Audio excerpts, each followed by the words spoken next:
বলি, গত বছরও আমার যে ইলেকশন হয়েছিল আমি হেরে গেছি। কেন? আপনাদেরই ভুলের কারণে আমি হেরে গেছি, বুঝছেন?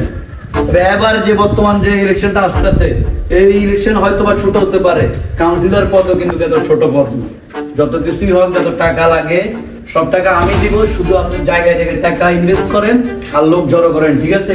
আমি চাই না এবারে কোনো ইলেকশনের মধ্যে কোনো ঝামেলা হোক, তবে সুষ্ঠুভাবে নির্বাচন হবে। তবে এবারে যদি আমি ফেল করি তোমাদের খবর আছে। আর ভাই গতবার তো আমাদের কোনো বলছিল না, আমার শিমুল ভাই কারণে তো সবকিছু বেচতে গেছে। শিমুল টিমুলের কথা বলে আবার আর হবে না, বুঝছো? জি আমার প্রতিদ্বন্দ্বীর যত কিছুই হোক, যত প্রভাবশালী হোক, তুমি টাকা দিয়ে খেলবে, আমি টাকা দেবো। তোমাদের এত দুঃখ কোথায়? আমার টাকা খরচ হবে।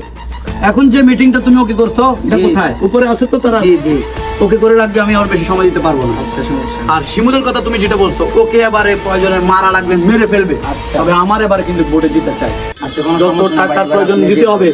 গত বছর তোমরা আমাকে ফেল করাচ্ছো, এটা আমার অনেক কষ্ট হয়েছে।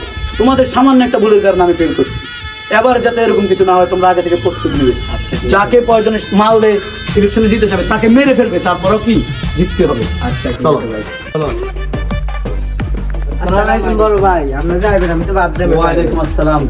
না শিকার পারি, তোমরা কতবার যেভাবে আমাকে হারাই দিছো, আমি তো মানি মনে করতে এবার দাঁড়াবো না। আরে ভাই এখানে আমাদের কি দোষ বলেন? এটা তো সব তো শিমুলের চক্রান্ত। আপনি আমি জানি যে শিমুলের চক্রান্ত আছে, তো তোমাদের কি টাকা পয়সা আমি কম দিছি? একটা প্রবাদ আছে যে ভাত ছিটলে কাকের অভাব হয় না। তারপরও কেন আমি হারি ওইখানে? আরে ভাই ও যেভাবে আপনার পিছু কাটার মতো লেগে আছে, আমরা তো ওর কিছু করতে পারতেছি না। ও অনেক চেষ্টা করছি কিন্তু ও না হওয়ার দেখছি না। ও ইলেকশন করবে, আমরা অনেক চেষ্টা করছি কিন্তু আপনাকে জেতানোর জন্য, কিন্তু পারি নাই ওর জন্য।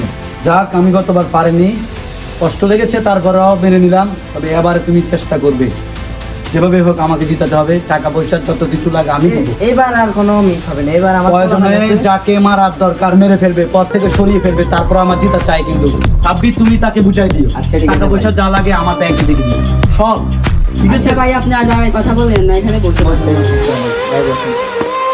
ভাই জন্য কালো অর্ডার দিয়েছি ভাই।